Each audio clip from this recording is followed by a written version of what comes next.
4월 16일 아침 묵상 시간입니다. 오늘도 하나님 말씀에 귀를 기울이는 시간이 되기를 소망합니다. 또 우리 귓가에 들리는 하나님 말씀의 순종함으로 하나님의 기쁨이 되는 하루가 되시기를 소망합니다. 오늘 성경 통독 범위는 잠언 5장과 6장 두 개 장인데요. 그 중에서 오늘은 잠언 5장의 우리 일부 장을 읽어보도록 하겠습니다. 잠언 5장 15절부터 23절까지 말씀 가능하신 분들은 함께 읽어보도록 하겠습니다.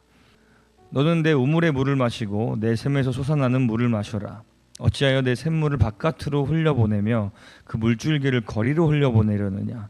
그 물은 너 혼자만의 것으로 삼고 다른 사람들과 나누지 말아라. 네 샘이 복된 줄 알고 내가 젊어서 맞은 아내와 더불어 즐거워하여라. 아내는 사랑스러운 암사슴, 아름다운 암노루, 그의 품을 언제나 만족스럽게 생각하고 그의 사랑을 언제나 사모하여라. 내 아들아, 어찌하여 음행하는 여자를 사모하며 부정한 여자의 가슴을 껴안겠느냐. 주님의 눈은 사람의 길을 지켜보시며 그 모든 길을 살펴보신다. 악인은 자기의 악에 걸리고 자기 죄의 올무에 걸려들어서 훈계를 받지 않아서 죽고 너무나 미련하여 길을 잃는다. 아멘.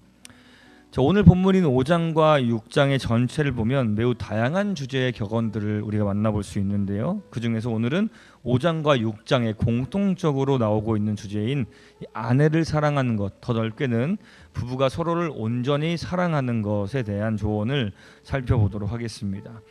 본문 5장에서는 전체의 내용이 한 아내의 남편으로서 어떤 마음가짐과 태도를 가지고 살아야 할지를 가르치고 있습니다. 그리고 6장 24절부터 마지막 절인 35절까지도 역시 같은 주제의 내용을 다루고 있습니다.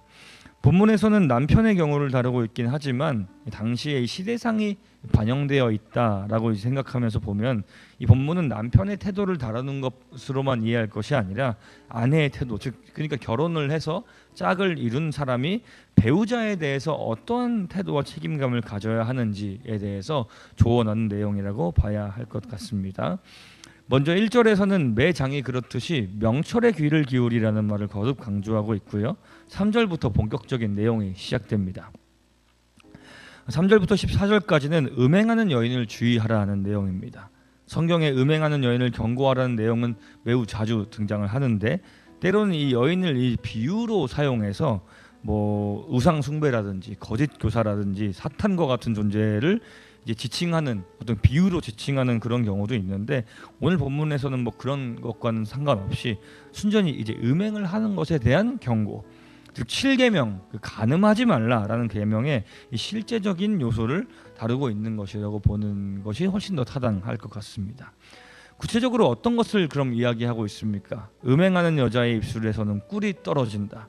그 말은 기름보다 매끄럽지만 나중에는 쑥처럼 크고 쓰고 칼처럼 날카롭다.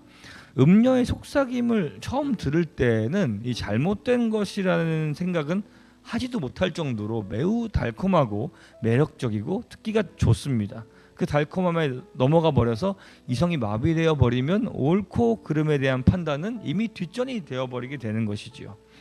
물론 이것은 음란한 음행이라는 죄에만 해당되는 것은 아닐 것입니다. 모든 죄가 다 달콤하고 좋은 것이라고 속여서 우리 마음을 빼앗기 때문이죠.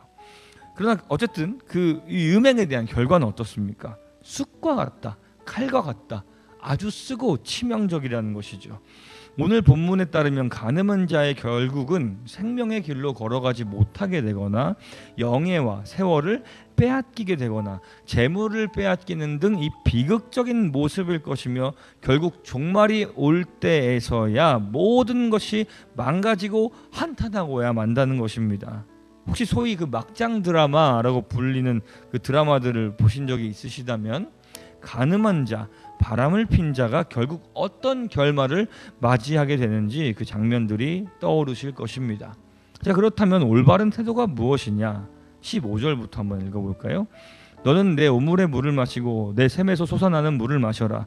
어찌하여 내 샘물을 바깥으로 흘려보내며 그 물줄기를 거리로 흘려보내려느냐. 그 물은 너 혼자만의 것으로 삼고 다른 사람들과 나누지 말아라. 네 샘이 복된 줄 알고 네가 젊어서 맞은 아내와 더불어 즐거워하여라. 자, 15절에서 18절 계속해서 이 우물과 이 샘이라는 단어가 등장하는데요. 성경 시대에는 우물과 샘이 굉장히 중요한 자산이었습니다. 광야가 대부분이었죠. 그렇기 때문에 부락은 이 샘을 중심으로 형성이 되었고요. 그렇기 때문에 샘이 그 우물이 생활의 중심지고 필수 불가결한 요소였습니다. 본문의 이 전후 맥락상 이 샘과 우물이라는 것은 이 아내를 비유적으로 표현한 것이다라고 보는 것이 이 성경학자 대부분의 학자들의 견해인데, 이 우물과 샘이 그렇게 소중한 것처럼 이 아내를 그렇게까지 소중하게 대해야 된다라는 것을 이제 얘기하고 있다는 것이죠.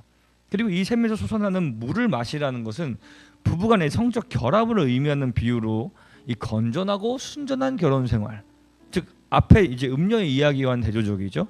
하나님께서 허락하신 이 한 사람과만의 순결한 관계를 강조하고 있는 것입니다. 이것은 오늘날의 세태와도 너무나도 상반되는 이야기죠. 성적으로 순결함을 잃어버린 시대, 그것에 대해서 아무런 문제의식도 갖지 않는 시대 속에서 나이가 많고 적고를 막론하고 우리는 성경이 말하고 있는 바를 명확하게 인지하여서 우리 자신도 그렇게 살아갈 뿐더러 또 우리 다음 세대들에게도 이 바른 지식을 잘 전수해 주어야 할 것입니다.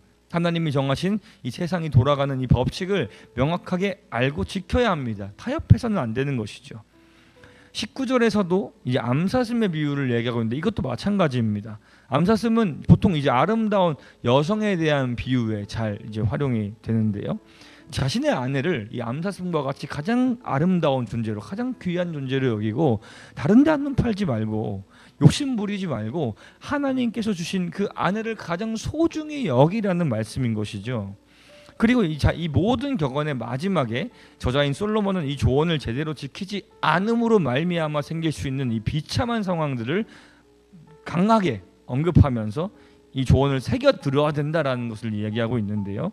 22절, 23절 우리 마지막으로 한 번 더 읽어보겠습니다. 악인은 자기의 악에 걸리고 자기 죄의 올무에 걸려들어서 훈계를 받지 않아서 죽고 너무나 미련하여서 길을 잃는다. 자, 이 훈계를 받지 않아서 죽고 인생의 길을 잃어버린다. 죽고 잃어버린다. 이 죄의 파괴력은 굉장히 강합니다. 그것은 우리의 인생과 생명을 위협한다는 것이죠. 그렇다면 간음이 생명을 위협할 수 있을까요? 네, 위협할 수 있는 것 같습니다. 실제로 바람을 핀 남편 혹은 아내에게 분노를 느낀 나머지 목숨을 빼앗았다라는 그런 뉴스들을 뭐 자주는 아니지만 가끔 듣기도 하는 것처럼요. 그렇기 때문에 모든 케이스가 그런 것은 아니겠지만 결국에 악은 또 다른 악을 낳고 그 악은 또 다른 악을 낳으면서 이 악의 그 연쇄가 계속 지속되면서 계속해서 우리는 고통 가운데 살아갈 수밖에 없게 되는 것입니다. 하나님께서 우리에게 주신 이 귀한 짝, 사랑하는 남편과 아내를 소중히 여기며 온 마음을 다해 사랑하는 오늘 하루가 되기를 간절히 소망합니다. 우리 부모님들이 그렇게 서로 사랑하게 해달라고 함께 기도합시다. 또 우리 자녀들이 그렇게 살아가게 해달라고 기도합시다. 우리 청년들이 그런 남편, 그런 아내로 준비되어서 좋은 짝을 만나게 하실 때에 그 짝을 온 힘을 다해 사랑하고 소중히 여길 수 있도록 말씀으로 준비되는 청년의 때를 보낼 수 있게 해달라고 함께 기도했으면 좋겠습니다. 하나님께 은혜를 구하고 하나님의 말씀으로 우리의 모든 삶이 인도받는 복된 하루가 되시기를 소망합니다. 함께 기도하겠습니다. 살아계신 하나님 아버지, 우리가 순결하게 사랑하기를 원합니다. 욕심에 사로잡히지 않고 세상의 그릇된 주장에 현혹되지 않고 하나님이 주신 사랑을 하나님이 주신 말씀에 따라 귀하게 여기고 사랑하기를 원합니다. 그렇게 사랑함을 통해서 우리를 향한 그리스도의 사랑을 그 사랑 가운데 깊이 깨닫게 하시고 또 세상 가운데 참 사랑을 보여주는 삶이 되게 하여 주시옵소서. 이렇게 살아갈 수 있도록 우리에게 참 사랑을 충만하게 더하여 주시옵소서. 감사드리며 살아계신 예수 그리스도의 이름으로 기도합니다. 아멘.